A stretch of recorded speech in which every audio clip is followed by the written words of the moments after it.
ಮಂತ್ರಾಲಯಕ್ಕೆ ಹೋಗಬೇಕು ಅಂದ ತಕ್ಷಣ ಹೋಗಕ್ಕಾಗಲ್ಲ, ರಾಯರ ಹತ್ರ ಹೋಗಬೇಕು. ಮಂತ್ರಾಲಯ ರೈಲ್ವೆ ಸ್ಟೇಷನ್ 15 ಕಿಲೋಮೀಟರ್ ಅಷ್ಟೇ ಇರೋದು ಮಂತ್ರಾಲಯ. ನಮಸ್ಕಾರ ದೇವರು, ನಮಸ್ಕಾರ.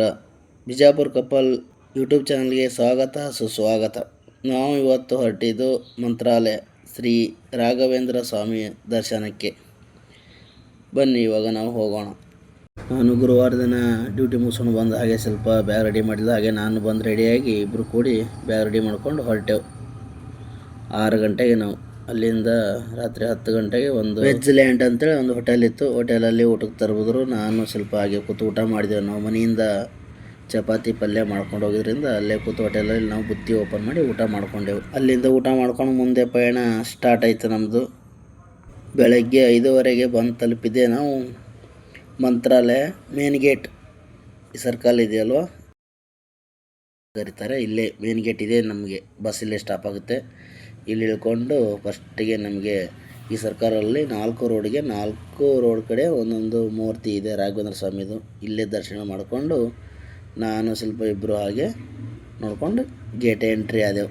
ಈ ಗೇಟಿಂದ ಸ್ವಲ್ಪ ಹೋಗಬೇಕು, ಒಂದು 100 ಮೀಟ್ರ್ ಒಳಗೆ ಹೋದರೆ ರಾಯರ ದೇವಸ್ಥಾನ ಮೇನ್ ಗೇಟ್ ಸಿಗುತ್ತೆ. ಅಲ್ಲಿ ನಾವು ಇಳಿದು ಹೋಗ್ತಾ ಇದ್ದ ಹಾಗೆ ಎಲ್ಲರೂ ರೂಮ್ ಇದೆ, ಬಿಸಿನೀರು ಇದೆ ಅಂತ ಎಲ್ಲರೂ ಬಂದು ಕೇಳ್ತಾರೆ. ನಿಮಗೆ ಎಲ್ಲಿ ಈಸಿ ಅನಿಸುತ್ತೆ ಅಲ್ಲಿ ಹೋಗ್ಬೋದು. 100 ರೂಪಾಯಿಗೆ ಲಾಕರ್ ರೂಮ್ ಕೂಡ ಸಿಗುತ್ತೆ ಇಲ್ಲೆಲ್ಲ. ಹಾಗೆ ಮುಂದೆ ಬಂದ ಮೇಲೆ ನಿಮಗೆ ದೇವಸ್ಥಾನದ ಮೇನ್ ಗೇಟ್ ಸಿಗುತ್ತೆ. ಮೇನ್ ಗೇಟಲ್ಲಿ ಎಂಟ್ರಿ ಆದೆವು. ಮೇನ್ ಗೇಟಲ್ಲಿ ಎಂಟ್ರಿ ಹಾಕ್ಕೊಂಡು ಹಾಗೆ ಸ್ವಲ್ಪ ವಿಡಿಯೋಗಳು ಮಾಡಿಕೊಂಡು ಮುಂದೆ ಬಂದೆವು. ಇನ್ನೂ ತುಂಬ ಜನ ಮಲಗಿದರು. ಎಲ್ಲರೂ ಮಿಡ್ ನೈಟ್ ಎಲ್ಲ ಬಂದವರು ಇನ್ನೂ ಮಲ್ಕೊಂಡಿದ್ರು. ಹಾಗೆ ಗೋಡೆಗಳ ಮೇಲೆ ಚಿತ್ರೀಕರಣ ಇದೆ.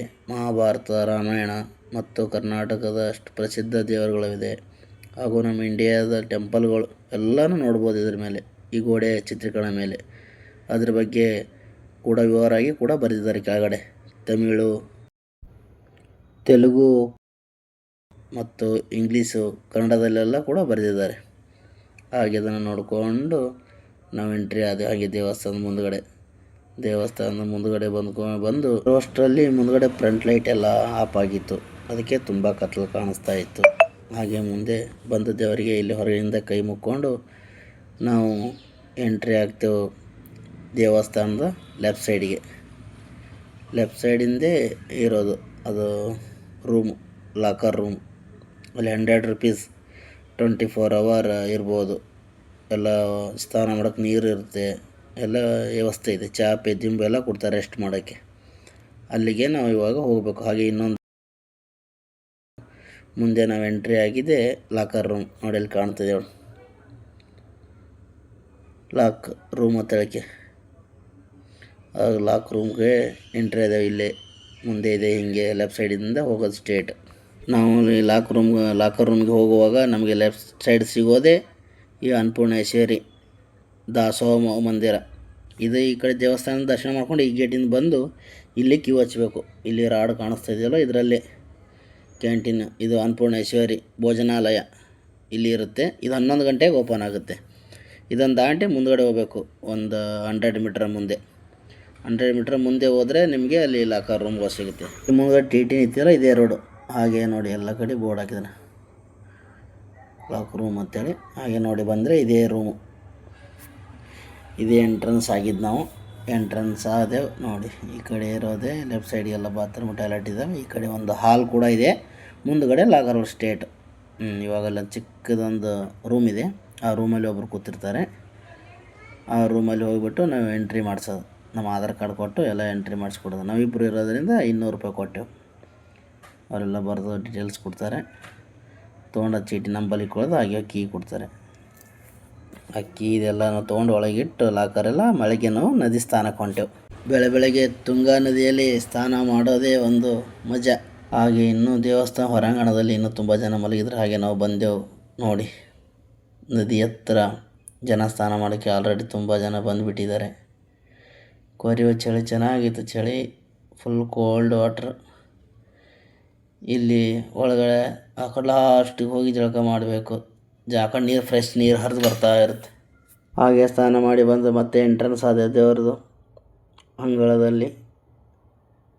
ಹೊರಾಂಗಣದಲ್ಲಿ ಎಂಟ್ರಿ ಹಾಕ್ಕೊಂಡು ಹಾಗೆ ಗೋಡೆ ಮೇಲೆ ಇರತಕ್ಕಂಥ ಎಲ್ಲ ಫೋಟೋಗಳು ನೋಡ್ಕೊಂಡು ವಿಡಿಯೋ ಮಾಡ್ಕೊಂಡು ಹಾಗೆ ಹೊರಟೆವು ಮತ್ತೆ ಒಳಗಡೆ.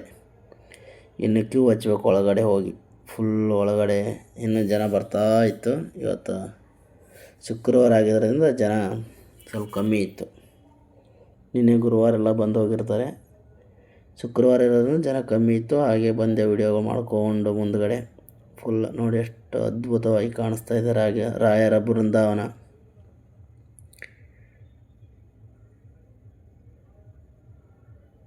ನೋಡಿ ಹಸು ಕರುವಕ್ಕೆ ಅಷ್ಟೇ 2-3 ದಿನ ಆಗಿರ್ಬೇಕು.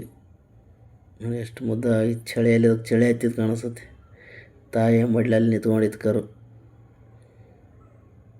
ನೋಡಿ ಇನ್ನೂ ಜನ ಫ್ರೆಶ್ ಆಗಿ ಬಂದು ಕೂತ್ಕೊಂಡಿದ್ದಾರೆ. ಹಾಗೆ ಎಲ್ಲ ಚಿತ್ರಗಳು ನೋಡಿಕೊಂಡು ಮುಂದೆ ಬರೋಷ್ಟರಲ್ಲಿ ಜನ ಹಿಂದ್ಗಡೆ ಫುಲ್ ಜನ ತುಂಬ್ಕೊಂಡು ಬಿಟ್ಟಿತ್ತು. ಹಾಗೆ ಬಂದು ಫ್ರಂಟಿಂದ ಒಂದು ವಿಡಿಯೋ ಮಾಡ್ಕೊಂಡೆವು. ಮತ್ತೆ ವಿಡಿಯೋ ಮಾಡಿಕೊಂಡು ನಾವು ಅಲ್ಲಿ ಮತ್ತೆ ಕ್ಯೂಗೆ ಹೋಗ್ಬೇಕಂತ ಮುಂದೆ ಹೊರಟೆವು. ಹಾಗೆ ಮುಂದೆ ಹೋಗ್ಬೇಕಾದ್ರೆ ನಾಮ ಹಚ್ಚೋರು ಬರ್ತಾರೆ. ಗುರು ರಾಘವೇಂದ್ರ ನಾಮ. ಹಾಗೆ ಶಿಲ್ಪನ ಹಚ್ಕೊಂಡ್ಲು. ಆಮೇಲೆ ನಾನು ಕೂಡ ಹಚ್ಕೊಂಡೆ. ಒಬ್ಬರು 10 ರೂಪಾಯಿ ತೊಗೋತಾರೆ, ಒಬ್ಬರು 5 ರೂಪಾಯಿ ತೊಗೋತಾರೆ. ಹೇಗೆ ಡಿಮ್ಯಾಂಡ್ ಮಾಡ್ತಾರೆ ಹಾಗೆ. ನಾವು ಕೊಟ್ಟಿದ್ದು 10 ರೂಪಾಯಿ. ಹಾಗೆ ನಾಮ ಹಾಕ್ಕೊಂಡು ಮುಂದೆ ಹೊರಟಿದ್ದೆ ನಾವು. ಹಾಗೆ ಒಂದು ಸೆಲ್ಫಿ ಕೂಡ ತಗೊಂಡೆವು. ನೋಡಿ ಇಲ್ಲಿ ಜನ ಹೋಗ್ತಾಯಿದ್ದಾರೆ. ಸರ್ವ ದರ್ಶನಕ್ಕೆ ದಾರಿ ಅಂತ ಬೋರ್ಡ್ ಕೂಡ ಹಾಕಿದ್ದಾರೆ ಇಲ್ಲಿ ರೈಟ್ ಸೈಡಿಗೆ. ಮಂಚಾಲಮ್ಮಗೆ ಇಲ್ಲೇ ಕೈ ಮುಗಿದು ಹಾಗೆ ಇಲ್ಲಿ ಆರತಿ ತಗೊಂಡು ನೋಡಿ ಲೈಟಿಂಗ್ ಫೋಕಸ್ ಇರೋದು ಕಾಣಲ್ಲ. ಮಂಚಾಲಮ್ಮ ಸನ್ನಿಧಿ ಸರ್ವ ದರ್ಶನಕ್ಕೆ ಮತ್ತೆ ಮುಂದೆ ಹೋಗ್ಬೇಕು ಇನ್ನೂ ಸ್ವಲ್ಪ. ನೋಡಿ ಇಲ್ಲಿಂದ ಎಂಟ್ರಿ ಒಳಗಡೆ. ಇಲ್ಲಿಂದ ಎಂಟ್ರಿ ಇವಾಗ ತಿರುಪತಿ ಥರ ಸಿಸ್ಟಮ್ ಮಾಡಿದ್ದಾರೆ. ಫಸ್ಟೆಲ್ಲ ದ್ವಾರ ಬಾಗಿಲಿಂದ ಬಿಡ್ತಾಯಿದ್ರು. ಇವಾಗ ಡೇಯಲ್ಲಿ ದ್ವಾರ ಬಾಗಿಲಿಂದ ಬಿಡಲ್ಲ. ನೈಟ್ ಮಾತ್ರ ದ್ವಾರ ಬಾಗಿಲಿಂದ ಬಿಡ್ತಾರೆ. ಆವಾಗ ಜನ ರಶ್ ಕಮ್ಮಿ ಇರುತ್ತೆ. ಮತ್ತು ಆ ಟೈಮಲ್ಲಿ ರಥಯಾತ್ರೆ ಮಾಡ್ತಾ ಇರುತ್ತಾರೆ. ಅಂಬಾರಿ ಹೊತ್ತ ಆನೆ ಮತ್ತು ಚಿನ್ನದ ರಥ, ಬೆಳ್ಳಿ ರಥ ಇದನ್ನೆಲ್ಲ ಎಳೀತಾ ಇರ್ತಾರೆ. ಆವಾಗ ಆ ಗೇಟನ್ನು ತೆಗೆದು ಸೈಡಿಗೆ ಹಾಕಿಬಿಟ್ಟು ಮೇನ್ ಗೇಟಿಂದ ಬಿಡ್ತಾ ಇರ್ತಾರೆ. ತಿರುಪತಿ ಥರ ಇಲ್ಲೇನು ಲೇಟ್ ಆಗೋಲ್ಲ. ಒಂದು ಅರ್ಧ ಗಂಟೆಯಲ್ಲಿ ಬಂದುಬಿಡುತ್ತೆ ದರ್ಶನ. ಬೇಗ ಆಗುತ್ತೆ ಇಲ್ಲಿ. ನೋಡಿ ಇದ್ರ ಮೇಲೆ ಹತ್ತಿ ಕೆಳಗೆ ಇಳಿದ್ರೆ ದೇವಸ್ಥಾನದೊಳಗಡೆ ಎಂಟ್ರಿ. ನೋಡಿ ಶಿಲ್ಪ ಹೊಂಟಿದ್ದಾಳೆ ಮುಂದೆ. ಇಲ್ಲಿಗೆ ನಿತ್ಯವೂ ಸಾವಿರಾರು ಭಕ್ತರು ಭೇಟಿ ಕೊಡುತ್ತಾರೆ ರಾಯರ ದರ್ಶನಕ್ಕೆ. ಇಲ್ಲಿ ಮುಂದೆ ಬಂದಮೇಲೆ ಲೆಫ್ಟ್ ಟರ್ನ್ ಆಗಿ ಇಲ್ಲೇ ಬನಿಯನ್ನು ಸೆಟ್ ರಿಮೂವ್ ಮಾಡಿ ಅಂತ ಹೇಳ್ತಾರೆ. ಅಲ್ಲೇ ರಿಮೂವ್ ಮಾಡ್ಕೊಂಡು ಬರ್ಬೇಕು. ನೋಡಿ ಒಳಗಡೆ ಮೊಬೈಲೆಲ್ಲ ಸ್ವಿಚ್ ಆಫ್ ಮಾಡಿ ಅಂತ ಹೇಳಿದ್ರು. ನಾನು ಹಾಗೆ ಸ್ವಲ್ಪ ವಿಡಿಯೋ ಮಾಡಿದೆ. ಹಾಗೆ ಹೊರಗಡೆ ಬಂದು ಮತ್ತೆ ಒಂದು ವಿಡಿಯೋ ಮಾಡಿಕೊಂಡು 2 ರೌಂಡ್ ಹಾಕಿದೆ ರಾಯರಿಗೆ. 2 ರೌಂಡ್ ಪ್ರದಕ್ಷಿಣೆ ಹಾಕಿಬಿಟ್ಟು ಮತ್ತೆ ಮುಂದೆ ಬರ್ತಾ ಇದ್ದೆ. ಪ್ರತಿ ವರ್ಷ ಶ್ರಾವಣದಲ್ಲಿ ಭವ್ಯ ಆರಾಧನೆ ಕೂಡ ನಡೆಯುತ್ತೆ. ಎಲ್ಲ ಟೇರು ರಥದೆಲ್ಲ ಹೊರಗಡೆ. ಇವಾಗೆಲ್ಲ ಗುಡಿ ಸುತ್ತ ಮಾತ್ರ ನಡೆಯುತ್ತೆ. ನಾವು ಹೋಗಿ ದರ್ಶನದೆಲ್ಲ ಮಾಡ್ಕೊಂಡು ಹೊರಗಡೆ ಬಂದು ಹೊರಗಡೆ ಎಲ್ಲ ಸುತ್ತಮುತ್ತಲೆಲ್ಲ ನೋಡಿಕೊಂಡು ಹಾಗೆ ಪ್ರದಕ್ಷಿಣೆ ಸುತ್ತೆಲ್ಲ ಹಾಕ್ಕೊಂಡು ನೋಡ್ತಾ ಇದ್ದೀವಿ. ಕಲಬುರಗಿಯಿಂದ 199 ಕಿಲೋಮೀಟ್ರ್ ಆಗುತ್ತೆ. ಬೆಂಗಳೂರಿಂದ 370 ಕಿಲೋಮೀಟ್ರ್ ದೂರವಿದೆ ಮಂತ್ರಾಲಯ. ನಾವು ಹೋಗ್ಬೇಕಾದ್ರೆ ಪ್ರೈವೇಟ್ ಬಸ್ಸು ಸೀಟ ಬುಕ್ ಮಾಡಿದ್ದು. ಒಬ್ಬರಿಗೆ 500 ರೂಪಾಯಿ ಇಬ್ಬರಿಗೆ. ಒಯ್ದು ಡೈರೆಕ್ಟ್ ಮಂತ್ರಾಲಯ ಗೇಟಿಗೆ ಇಳಿಸುತ್ತೆ. ಹಾಗೆ ನೋಡಿಕೊಂಡು ಎಲ್ಲ ಕಡೆ ಫೋಟೋ ತಗೊಂಡು ಹಾಗೆ ರಾಯರ ಕಳಿಸೋದೊಂದು ವಿಡಿಯೋ ಮಾಡಿಕೊಂಡು ಹಾಗೆ ಮುಂದೆ ಬಂದಿರೋದು. ರಾಯರ ಸನ್ನಿಧಿಗೆ ಕೈ ಮುಗಿದು ಹೊರಗೆ ಬಂದ ಮೇಲೆ ಹೊರಗಡೆ ಬಂದ ಮೇಲೆ ನಾವು ಫುಲ್ ಪೂಜೆ ಆಗೋದನ್ನು LED ನೋಡ್ಬೋದು. 2 ದೇವಸ್ಥಾನ ಒಳಗಡೆ ದೊಡ್ಡ 2 LED ಇದೆ. ಅದರಲ್ಲಿ ಫುಲ್ ಪೂಜೆ ಆಗೋದನ್ನು ನೋಡ್ಬೋದು. ರಾಘವೇಂದ್ರ ಸ್ವಾಮಿ ಪೂಜೆ ಆಗೋದನ್ನು ಫುಲ್ ನೋಡ್ಬೋದು. LED ಫುಲ್ ಡೀಟೇಲ್ಸ್ ಕಾಣುತ್ತೆ.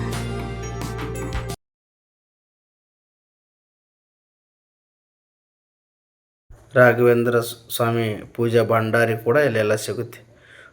ಎಲ್ಲ ಪೂಜೆಗೆ ಏನೇನು ಬೇಕು ಎಲ್ಲ ಇಲ್ಲಿ ಸಿಗುತ್ತೆ. ಒಳಗಡೆ ಒಂದು ಇದೆ ಫೋಟೋ ಕೂಡ ಸಿಗುತ್ತೆ, ಬುಕ್ಸ್ ಕೂಡ ಸಿಗುತ್ತೆ.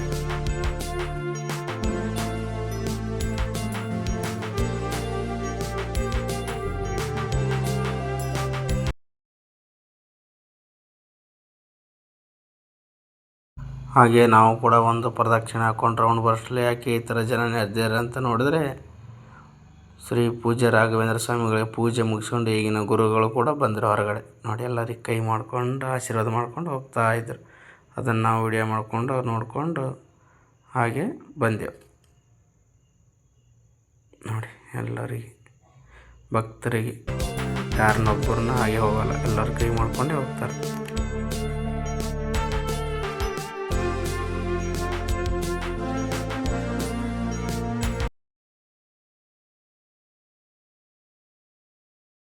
ಹಾಗೆ ಗುರುಗಳು ನೋಡಿಕೊಂಡು ಮುಂದೆ ಬಂದಮೇಲೆ ಮಂತ್ರಾಕ್ಷತೆ ಕೊಡುವ ಸ್ಥಳ ಇಲ್ಲಿದೆ ನೋಡಿ. ಹಾಗೆ ತೀರ್ಥ ಕೂಡ ಕೊಡ್ತಾರೆ, ಹಾಗೆ ಮಂತ್ರಾಕ್ಷತೆ ಕೂಡ ಇಲ್ಲೇ ಕೊಡೋದು.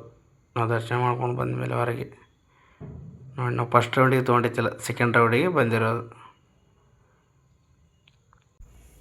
ಹಾಗೆ ಮುಂದೆ ಬಂದಮೇಲೆ ಎಲ್ಲ ಯಾರ ಗದ್ದಿಗೆಗೆ ಇಡೋದಂತ ಬೆಲೆ ಬಾಳುವ ಸಿಂಹಾಸನ ನೋಡಿ. ಸಿಂಹ, ಹುಲಿ ನೋಡಿ, ಚಿನ್ನದ ಬೆಳ್ಳೆ ನೋಡಿ ಹೇಗಿದೆ ಎಲ್ಲ. ತುಂಬ ಒಂದಕ್ಕೊಂದು ವಿಭಿನ್ನವಾಗಿದ್ದಾವೆ ನೋಡ್ರಿ. ಯಾರು ಕೂತಿದ್ದು ಸಿಂಹಾಸನ, ಆನೆಗಳು ಎಲ್ಲ ಬೆಳ್ಳಿದು, ಬಸವಣ್ಣ ಬೆಳ್ಳಿ ಬಂಗಾರ ನಾಣ್ಯಗಳದು ಎಲ್ಲ ವಸ್ತು. ಒಂದು ಚಿಕ್ಕ ಮ್ಯೂಸಿಯಂ ಥರ ಇದೆ ನೋಡಿ. ಆನೆ, ಐರಾವತ ನೋಡಿ, ಬೆಳ್ಳಿ ಚಕ್ರಗಳು ಕೂಡ ಇದೆ. ವೀಲಿಗೆ ಹಾಕಲ್ವ, ಟೇರ್ ಎಳಿಬೇಕಾರದು, ಉಯ್ಯಾಲೆ ಶ್ರೀಕೃಷ್ಣ ಕುಂದಿಸ್ತಾರಲ್ವ ಅದು ಬೆಳ್ಳಿದು ಇದೆ. ಇದಕ್ಕಿಂತ ದೊಡ್ಡದು ಕೂಡ ಒಂದಿದೆ ನೋಡಿ. ಆನೆಗೆ ಹಾಕುವ ಆನೆ ಅಣೆಕಟ್ಟು.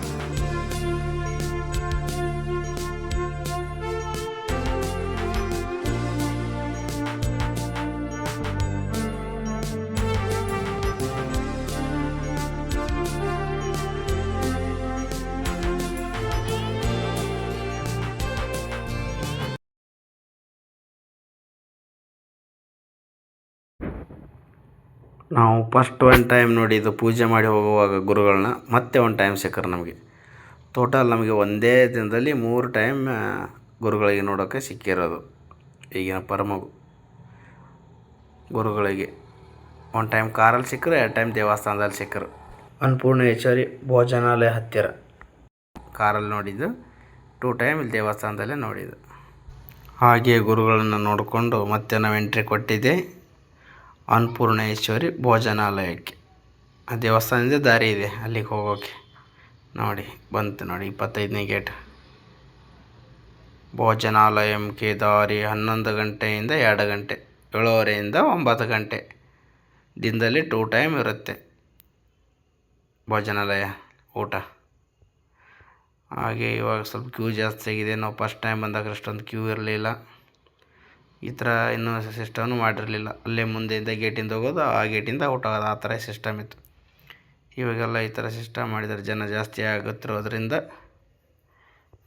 ಹಾಗೆ ಎಂಟ್ರಿ ಆದ ಕ್ಯೂ ಅಲ್ಲಿ ಹಾಗೆ ವಿಡಿಯೋ ಮಾಡ್ಕೊಂಡು, ಹಾಗೆ ಕ್ಯೂ ತುಂಬ ಇರೋದ್ರಿಂದ ಇನ್ನೂ ಒಳಗಡೆ ಒಂದು ರೌಂಡ್ ಹೊಡಿಬೇಕಾಗಿತ್ತು. 7 ರೌಂಡ್ ಹೊಡೆದ ಮೇಲೆ ನಾವು ಎಂಟ್ರಿ ಆಗೋದೆ. ನಾವು ಇವಾಗ ಭೋಜನಾಲಯ ಒಳಗಡೆ ಎಂಟ್ರಿ ಆಗೋಣ ಬನ್ನಿ ನೋಡಿ. ಇದೇ ಮಂತ್ರಾಲಯದ ಭೋಜನಾಲಯ. 2 ಸೈಡ್ ಇದೆ, ತುಂಬ ಜನ ಕೂತ್ಕೋಬೋದು, ಒಟ್ಟಿಗೆ 1000 ಜನ ಕೂತ್ಕೋಬೋದು. ಬಟ್ ಇಲ್ಲಿ ಕೂತ್ರೆ ತಂದು ನೀಡಲ್ಲ, ನಾವೇ ಹೋಗಿ ಟೇಬಲ್ ಹತ್ರ ತಟ್ಟೆ ತೊಗೊಂಡು ನೀಡಿಸ್ಕೊಂಡು ಬರಬೇಕು. ಹಾಗೆ ಇನ್ನೊಂದು ಏನು ವಿಶೇಷಪ್ಪ ಅಂದರೆ ಇಲ್ಲಿ ಸ್ವಯಂ ಸೇವಿತ ಅಂತ ನಾವೇ ಸೇವೆ ಕೂಡ ಮಾಡ್ಬೋದು. ಅನ್ನ ನೀಡೋದು, ಸಾಂಬಾರು ನೀಡೋದು, ಪಾಯಸ ನೀಡೋದು, ಸಾಂಬಾರು ಎಲ್ಲ ಸೇವೆ ಕೂಡ ಮಾಡ್ಬೋದು. ತಟ್ಟೆಗಳ ತಂದಿಡೋದು ಇರಲಿಲ್ಲ ಮಾಡ್ಬೋದು. ನಾವಿಬ್ಬರು ಕೂತು ಚೆನ್ನಾಗಿ ಆಗಿತ್ತು. 11 ಗಂಟೆ ಆಗಿತ್ತು. ಬೆಳಗ್ಗೆಯಿಂದ ಏನು ತಿಂದಿರಲಿಲ್ಲ ದರ್ಶನ ಆಗೋವರೆಗೂ. ಇವಾಗ ನಾನು ಸ್ವಲ್ಪ ಒಟ್ಟಿಗೆ ಕೂತ್ಕೊಂಡು ಪ್ರಸಾದ ಸೇವನೆ ಮಾಡಿದ್ದೇವೆ. ಹಾಗೆ ಶಿಸ್ತಿನಾಗೆ ನಾವು ಪ್ರಸಾದವನ್ನು ಸೇವನೆ ಮಾಡಿ ಬಂದು ನಾವು ಮತ್ತೆ ನಮ್ಮ ಪಯಣ ಬೆಳೆಸಿದ್ದೆ ನಮ್ಮ ಲಾಕರ್ ರೂಮ್ ಕಡೆ. ಚಾ ಪಿದ್ದಿಂಬಿ ಕೊಟ್ಟರೆ ಶಿಸ್ತಿನಾಗೆ ಊಟ ಮಾಡಿ ಮಲ್ಕೊಂಡೆವು. ನೆಕ್ಸ್ಟ್ ಭಾಗದಲ್ಲಿ ಸಿಗುತ್ತೇನೆ.